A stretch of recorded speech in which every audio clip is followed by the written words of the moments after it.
नमस्कार, वास्तु लिविंग में आप सभी दर्शकों का बहुत बहुत स्वागत। मैं हूं विकास नांगिया। दर्शकों, एक बार फिर से हम फ्रैंकलिन न्यू जर्सी स्थित एक under construction fast food restaurant में हैं।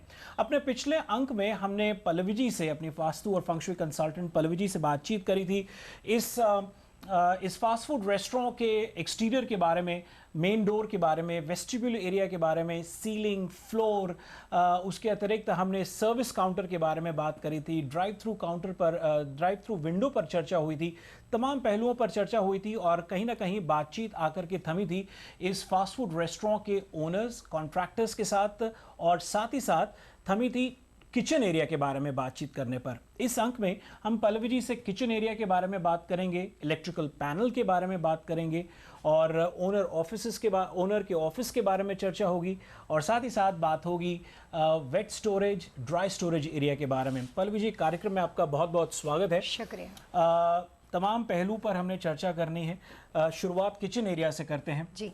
क्या कहेंगे? हमारी कम्युनिटी से बहुत से लोग हैं जो फास्ट फूड रेस्टोरेंट बिजनेस में हैं, उनके लिए क्या सुझाव है? फूड इंडस्ट्री का सबसे बड़ा हार्ट होता है किचन एरिया। अगर किचन की दशा सही तरह से हो तो ये बिजनेस को चलाने में या यहाँ पे आपको सक्सेसफुल होने में कभी कोई रोक नहीं सकता। वास्तु की मदद इस तरह के बिजनेस में लेने की वजह यही होती है कि मेटल इंडस्ट्री अर्थ एलिमेंट से रिलेटेड बिजनेस है एंड फास्ट फूड या कोई भी तरह का फूड इंडस्ट्री वो फायर इंडस्ट्री से रिलेटेड सब्जेक्ट है। फिलहाल हम जिस लोकेशन पे खड़े हुए हैं वो यहाँ की किचन की पोजीशन है। दिशाओं के हिसाब से हम लोग यहाँ पे फिलहाल साउथ की डायरेक्शन के अंदर खड़े हैं।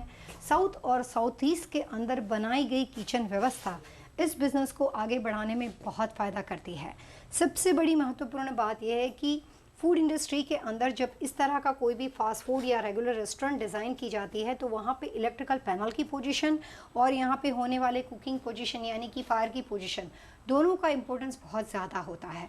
इस इंडस्ट्री को फायर इंडस्ट्री मानने की वजह सिर्फ यही होती है कि यहाँ पे एक्सट्रीमली ज़्यादा फायर होता है, बाकी के सारे एलिमेंट इसमें कम होते हैं। वाटर एलिमेंट कम होता है, अर्थ एलिमेंट बहुत ही कम होता है, मैक्सिमम यहाँ पे होता है फायर एलिमेंट्स। और ये एक आर्ट है, वास्तु के हिसाब से एक बहुत अच्छा आर्ट है कि किस तरह से अर्थ एलिमेंट का उपयोग करके यानी कि उसका फ़ायदा लेके फायर एलिमेंट इतना ज़्यादा होने के बावजूद भी उसको वास्तु के लाभ से कैसे बैलेंस किया जाए। ये तो मैंने आपको ये बताने की कोशिश की कि वास्तु कंसल्टेंट किस तरह से ऐसी जगहों के ऊपर अपने आर्ट के थ्रू, अपनी नॉलेज के थ्रू आपको फ़ायदा कर सकता है। बट यहाँ की पोजीशन के अनुसार जो भी यहाँ पे आप देख रहे हैं कि यहाँ पे एक हुड बना हुआ है, यहाँ पे हर तरह के फायर के बारे में पूरा एक ही कॉर्नर के अंदर जो भी जितनी भी हीटिंग व्यवस्था है यानी कि जितना भी फायर है वो यहाँ पे रहेगा। उसके साथ साथ सर्विंग काउंटर के दशाओं का फेसिंग होता है, फूड बनाने वाले लोगों की दशाओं का फेसिंग भी इम्पोर्टेंट होता है। यहाँ तक कि जो किचन के लिए फायर एरिया बनाया गया है उसके पीछे वाली लोकेशन पे क्या व्यवस्था कंस्ट्रक्शन में की गई है कि उसके पीछे आमतौर पे डाइनिंग एरिया पड़ता है, बाथरूम पड़ता है, स्टोरेज पड़ता है, उन सब बातों का ख्याल भी किचन की पोजीशन को रख के किया जाता है। और मैंने अपनी इतने सालों की एक्सपीरियंस में जो फूड इंडस्ट्री में सबसे बड़े लॉस देखे हैं उसमें दो महत्वपूर्ण बातें होती है कि कई बार स्ट्रक्चर को बनाने में उसका शेप इतना अजीब होता है कि पूरा जो फायर एरिया किचन होता है वो सेंटर पार्ट में आ जाता है। अगर वो ब्रह्म स्थान में आ जाता है तो भी उससे बहुत बड़ा नुकसान होने के चांसेस है। फिलहाल हम जहाँ पे खड़े हैं ये यहाँ की लोकेशन का साउथ कॉर्नर है और जो भी कुकिंग या जो भी फायर से रिलेटेड चीज़ें हैं उसको मैक्सिमम इस दशा में सर्टेन डिग्री को ध्यान में रखकर डिज़ाइन की गई है। जी, मेरे ख्याल हाल फिलहाल में जैसे कि आप दर्शकों हम कार्यक्रम की शुरुआत से कहते आए हैं कि under construction fast food restaurant है, तो आप अंदाज़ा लगा सकते हैं कि अभी हुड लगाया गया है लेकिन फ्राइंग पैन और गैस लाइन और इस तरह के इंतजाम अभी किए जा रहे हैं। The work is under progress. Pallavi ji, south दिशा की अगर मैं बात करूं, मुझे ध्यान आता है कि जब आप घर के किचन की बात करती हैं तो आप कहते हैं कि साउथ दिशा में अगर आप फेस करके कुकिंग करते हो तो उचित नहीं है, लेकिन रेस्टोरेंट बिजनेस के लिए आप कहते हैं कि साउथ दिशा में यदि आप कुकिंग करते हैं तो वो उचित है। लोग इसमें जाहिर है कहीं ना कहीं कंफ्यूज होंगे, क्या कहेंगे?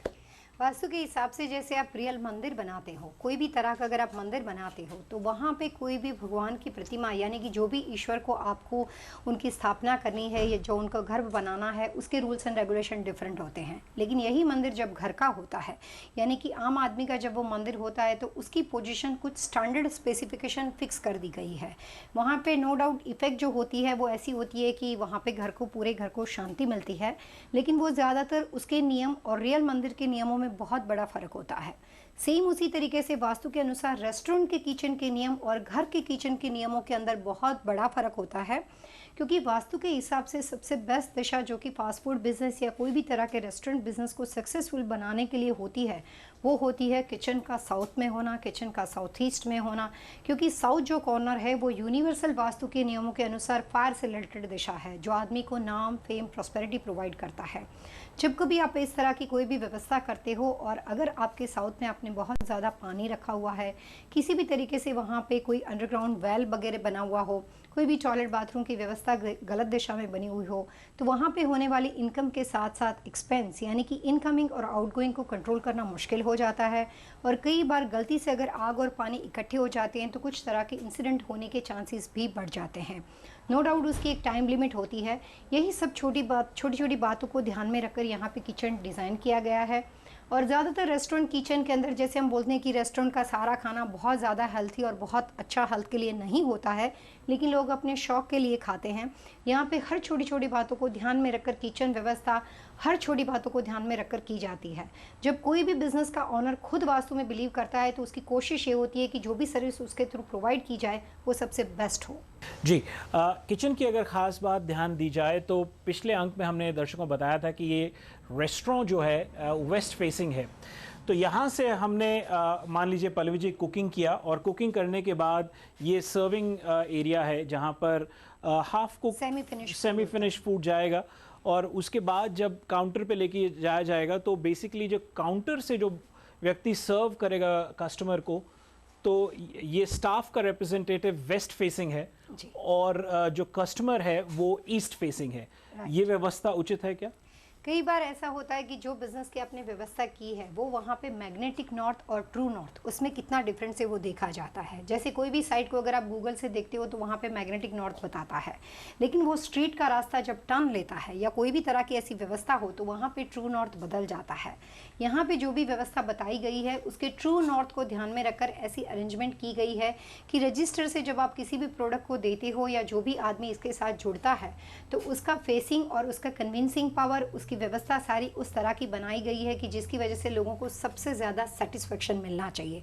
तो यहाँ पे जब कस्टमर कोई भी तरह का फूड लेता है तो उसका फेसिंग टुवर्ड्स नॉर्थ नहीं होता है, लेकिन जो भी व्यवस्था है वो ऐसी है कि जिसकी वजह से लेने वाले को यानी कि क्लाइंट को और इनके बीच में एक रिलेशनशिप बनी रहे और उनको एक अच्छा रिजल्ट मिल सके। जी जी दर्शकों, अब आइए किचन एरिया से बढ़ते हैं इस फास्ट फूड रेस्टोरेंट के इलेक्ट्रिकल पैनल की ओर और समझते हैं कि electrical panel fast food restaurants में या फूड इंडस्ट्री की स्थानों पर किस जगह पर होना चाहिए, बैंक्वेट फैसिलिटी हो या रेस्टोरेंट हो, किस जगह पर होना चाहिए, किस दिशा में होना चाहिए और उसका रखरखाव किस तरह का होना चाहिए। आइए पल्लवी जी। पल्लवी जी, ये इस फास्ट फूड रेस्टोरेंट का इलेक्ट्रिकल पैनल है, क्या ये सही दिशा में है? और साथ ही साथ हमारे दर्शकों को ये भी बताइए कि क्यों वास्तु इलेक्ट्रिकल पैनल को इतनी मान्यता देता है कि वो सही दिशा में होना चाहिए। बहुत पहले जब वास्तुशास्त्र 5000 साल पुराना विषय है, even feng shui also 3500 years old subject, तो बहुत सालों पहले जब ये सारे रेमेडियल साइंस, मैं इसको कह सकती हूँ जिसको आप रेमेडियल मेडिकल साइंस कहते हो, जो हमें हमारे वेद ग्रंथों से प्राप्त है, उस वक्त की व्यवस्था में ऐसा था कि घर में खाना बनाने के टाइम पे जो फायर होती थी वो घर के अंदर किचन का जो छोटा सा फायर कॉर्नर होता था वही किचन के अंदर खाना बनता था और शाम को 7 बजे से पहले, अंधेरा होने से पहले सारा काम यानी कि शाम का डिनर वगैरह हो जाता था। उस वक्त फायर के लिए इतनी बड़ी बड़ी पैनल, इलेक्ट्रिकल ट्रांसफार्मर, ये सब डेवलपमेंट नहीं हुआ था। अभी लेटेस्ट हम लोग यहाँ पे 21वीं सदी में काम कर रहे हैं। इस मॉडर्न साइंस के अंदर कई बार ऐसा होता है कि किचन की व्यवस्था या किचन का उपयोग भी इतना नहीं होता है क्योंकि हस्बैंड वाइफ दोनों काम करते रहते हैं। लेकिन इलेक्ट्रिकल पैनल की पोजीशन फिलहाल आप ये कह सकते हो कि 5000 साल पुराना घर का चूल्हा बना सकते हो आप इसको, या यही मेन फायर कॉर्नर बन सकते हो। तो वास्तु 5 एलिमेंट्स का सब्जेक्ट है जिसके लिए सबसे आइडियल बातें होती है कि जितनी भी दिशाएं हैं, नॉर्थ, साउथ, ईस्ट, वेस्ट, वो 4 कार्डिनल दिशा हैं। नॉर्थ के अंदर जो फोर्स है वो वाटर एलिमेंट है, साउथ का जो फोर्स है वो फायर एलिमेंट है, ईस्ट का जो फोर्स है वो वुड एलिमेंट है और वेस्ट का जो फोर्स है वो मेटल एलिमेंट है। तो ये सारी जो व्यवस्था बनाई गई है वो सारे एलिमेंट इतने पावरफुल है जिसकी वजह से ये सारा सिस्टम चल रहा है। तो साउथ ईस्ट के अंदर 2 तरह के पावर इकट्ठे हो जाते हैं। जिसके लिए वास्तु के अंदर साउथ ईस्ट के अंदर घर में या तो किचन बना होना चाहिए, या इस तरह के फास्ट फूड बिजनेस के अंदर या फूड इंडस्ट्री के साथ जो लोग काम करते हैं उनका इलेक्ट्रिकल पैनल होना चाहिए। वास्तु ये कहता है कि फूड इंडस्ट्री में अगर फायर ठीक दिशा में ना हो तो वो बिज़नेस कभी भी सक्सेसफुल नहीं हो सकता है। तो किचन, कई बार अगर वहाँ का किचन सही हो और इलेक्ट्रिकल पैनल गलत हो तो भी बिज़नेस आधा काम करता है, यानी कि आप 0.5% सक्सेसफुल रहोगे, परेशानियाँ फिर भी रहेगी। लेकिन जिस व्यवस्था में अगर आपको शुरू से पता है तो आप किचन की व्यवस्था यानी कि खाना बनाने के लिए जो फायर कुकिंग आप कर रहे हो और इलेक्ट्रिकल पैनल की व्यवस्था दोनों अगर 100% वास्तु के हिसाब से बनाते हैं तो उसके साथ साथ ऑनर के दशा का दरवाजा होता है, तो इस बिज़नेस में सक्सेसफुल होने के लिए कभी आपको कोई रोक नहीं सकता और लंबे अरसे तक आप इसमें अपना नाम बना सकते हो। जी, इस इलेक्ट्रिकल पैनल की जानकारी के लिए पल्लवी जी आपका बहुत बहुत शुक्रिया। दर्शकों, वास्तु लिविंग में अब वक्त तो चला है एक छोटे से ब्रेक का। ब्रेक के बाद हम पल्लवी जी से जानेंगे इस रेस्टोरेंट के dry storage, cold storage area के बारे में और साथ ही साथ उस एरिया के बारे में जहां पे क्लीनिंग इत्यादि की जाती है। जाइएगा नहीं, देखते रहिए वास्तु लिविंग।